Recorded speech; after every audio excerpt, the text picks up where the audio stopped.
India in deep trouble now, having lost 2 matches in a row.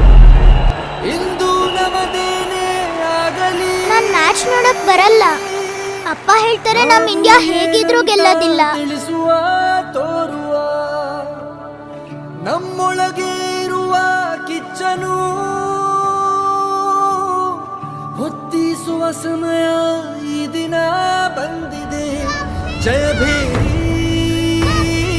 ಜಯ ಭೇರಿ ಬಾರಿಸುವ ಗೆಲುವಿನ ಜಯ ಭೇರಿ ಜಗದಗಲ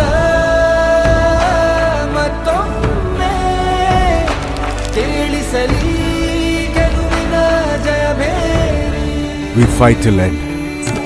ಕೈಯ ಕಟ್ಟಿ ನಿಂತುಕೊಂಡ್ರೆ ಏನು